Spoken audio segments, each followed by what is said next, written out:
Be not deceived, God is not mocked. Whatsoever man sows, that shall he also reap. Isaac planted good seed, and he reaped that mightily. And he planted bad seed, and he reaped that mightily. He sowed the seeds of failure even before he sowed his seeds of success. Listen, if there's some things that you've been striving with and some things that have not been quite clicking, I want you to go to the deeper, unconscious, subconscious level and ask the Holy Spirit, Holy Spirit, what is it? Say that with me. Holy Spirit, what is it? And open your mind to the guidance and to the light of the Holy Spirit so that you will get direct guidance. You will. And that's what I did about this situation. I said, Holy Spirit, what is it? Because many times, like Isaac, it's possible to get into self-opposition. And of course, you know, enemies are really only manifestations of your own self-opposition. Now, here is a man that before he planted his good seed, he planted bad seed. What did he set up? Self-opposition. The moment you fear, you set up self-opposition. The moment you accuse somebody of something, you create enmity. And it may not be that person that'll do you dirt, but your words will incarnate somebody to do you dirt. And don't blame them when they do you dirt. You gave them the dirt. Isaac gave them the dirt to do him. The only dirt that anybody can do you is your dirt. Reverend Ike, where did Isaac give them the dirt? When he accused them. He feared. The people in our experience are compelled by our subconscious accusation or commendation. Repeat after me. The people in my experience are compelled by my subconscious accusation or commendation. So you see, when Isaac first went to town, instead of fearing and accusing those people, he should have commended them. He should have said good things about them. He should have said, oh, these are wonderful people, even if they were rascals. These are wonderful people. You ought to go on your job every day saying what? These are wonderful. Instead of that old heifer down the hall. And that one that works over there, I could wring his neck. There's going to be some neck wringing, all right. But it's going to be your neck. Jesus said, every idle word that a mind shall speak, he shall give an account thereof in the day of judgment. Amen. And the word is always becoming flesh. And the word became flesh and dwelt among us. Now you know where those heifers came from. Right out of your mind and out of your mouth. So I challenge you now that everywhere you go, all the people that you have to deal with, bless them. Even if they're bad, call them good. You beautiful thing, you. Say it in your heart. Don't say it, out there. They'll know you're up to something if you say it so that they can hear it. It's a mental state that you're dealing with. So since you've created those SOBs, now you're the one that's going to have to change them. You have to change them by the renewing of your mind. I want to repeat this again. The people in your experience are the incarnations of your thought. Your word is continually becoming flesh. And don't you ever forget, speak only the word you wish to demonstrate. If you want heifers, call people heifers. If you want enemies, call people enemies. You'll get them. If you want friends, call people what? Friends. All your wayward children, call them something good for a change. May shock them to death. When you're starting an enterprise, speak good of it. And speak good of everybody connected with it. What is the nature of my inner conversations? I want you to ride herd on that. That's very important. Now, Isaac finally got to Rehoboth, the well of enlargement, or as I call it, the well of greater prosperity. But he could not dig the well of greater prosperity until he had given up or forgiven strife and hatred. And one other thing, Hurtred. Let me tell you something. Hurtred will stop up your well just as much as hatred. Well, Reverend Ike, I've got a right to cry. Yes, and you have a right to your opposition. You have a right to catch hell. So Isaac had to give up. He had to forgive. Now, let me tell you something, and this is interesting with me. I'm making some progress. I'll tell you where I am. I'm at the point now where I don't ever have to forgive anybody. I only forgive myself. And when I forgive myself, I discover I don't have anything else to forgive anybody else for. I forgive myself for being hurt. And when I forgive myself for being hurt, then I don't have anything against you to forgive you for. If you get on my nerve, I forgive myself for letting you get on my nerve. See, and then I don't even have to deal with you anymore. It's really only me that I have to deal with. If you hurt me, I forgive myself for letting it. And then I don't even have to deal with you. All right. To make your enemies be at peace with you. See? Opening the well springs of loving, peaceful agreement. Now we're going to read Proverbs 16 and 7. Isaac is at Rehoboth, and he moves on to Beersheba. Beersheba means the well of the oath or the covenant. I call it the well of loving, peaceful agreement. When a man's ways please the Lord,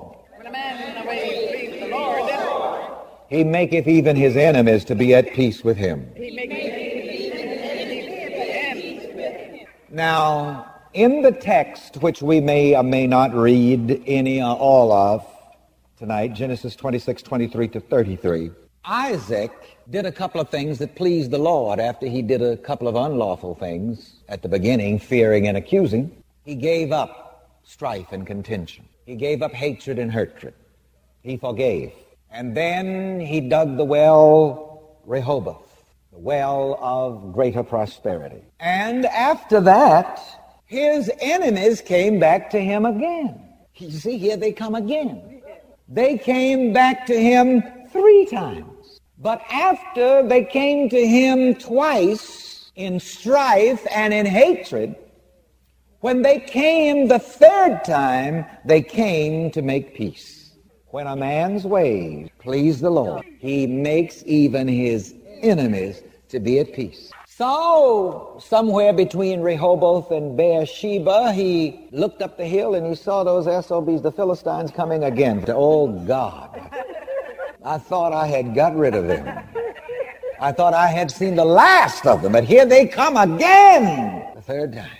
Oh, God, what's going on? You see, he must have prayed some of those prayers like I prayed today, you know. God, what is going on? I have forgiven. I gave up that striving. I gave up the hatred and the Hurtred. I let them have those wells. Now, here they come again, back down the hill. So when they came up to him, he says, who's that? What you want? And they made a little speech that it was, I don't agree with everything they said. It was jive, you see. But at least they didn't come to do him any more dirt. They came to him and said, now, Isaac, we didn't mean you any harm.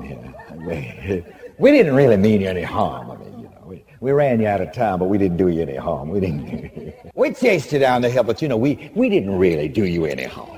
We followed you and took your first 2 wells. We didn't do you any harm. Now, since we didn't do you any harm, we'd like to make an agreement with you. We'd like to make an agreement with you that we won't bother you and you won't bother us. He said, oh, my goodness. Can this be old Abimelech? Talking this way?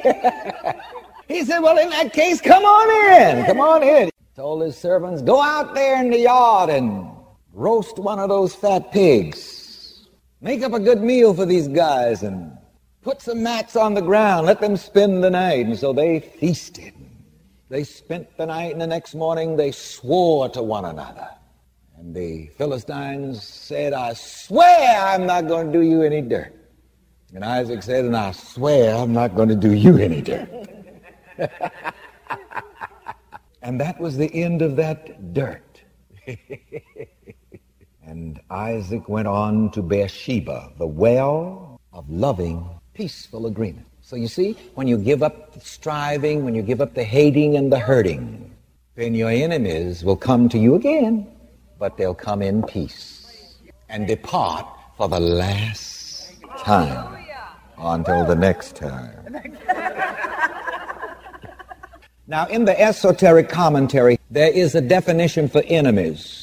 Deep thought and feeling, conviction and emotion in the mind that there is opposition to one's good. Listen, if you have thought and feeling, if you have conviction, emotion in your mind that you have opposition to your good, that in itself is your opposition. Really, nothing can oppose me but my own belief. What did I say? Nothing can oppose me but my own belief.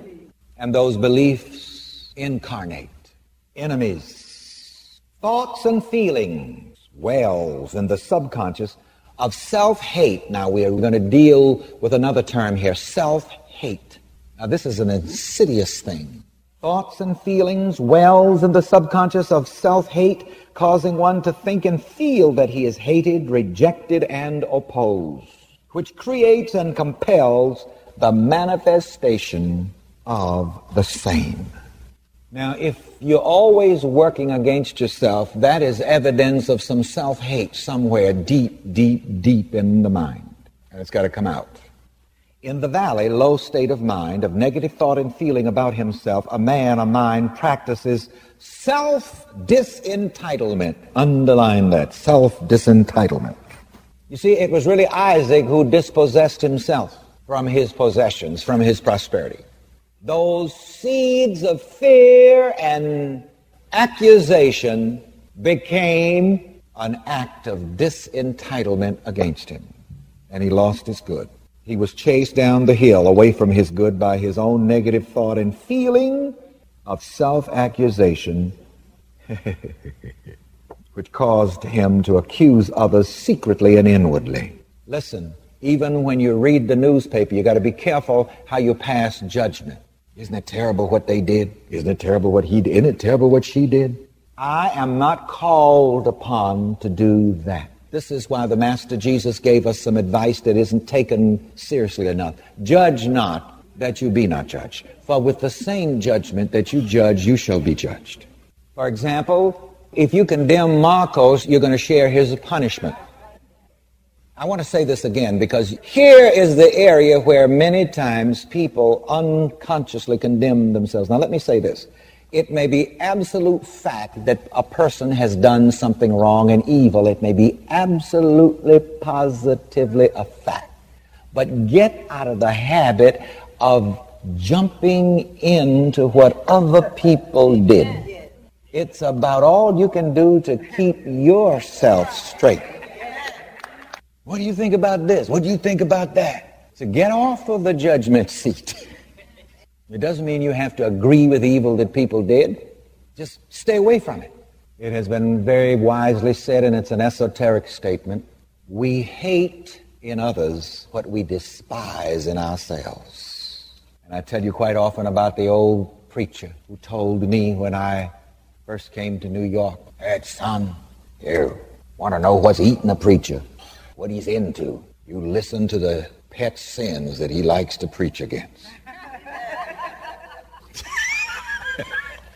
He said, these preachers preaching like a house of fire against adultery and fornication, that's what's eating them.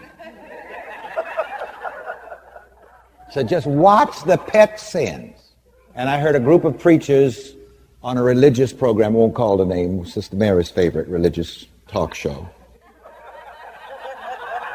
And they were discussing ministers of great churches and wonderful ministers.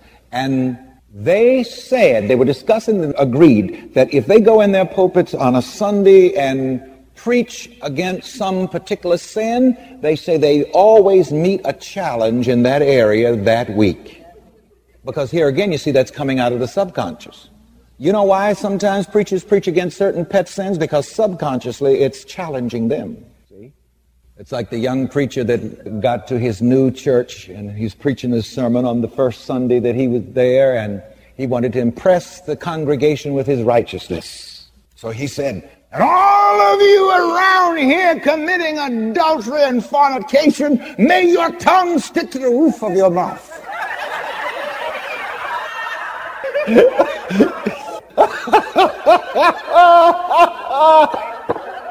All right, so now I've given you something to watch the preachers by. If you watch whatever sin they ride for their hobby horse. They either did it, they're doing it, I wish they had the nerve. See, but they don't understand what's going on subconsciously. See, but that which is spoken in secret shall be proclaimed upon the housetops.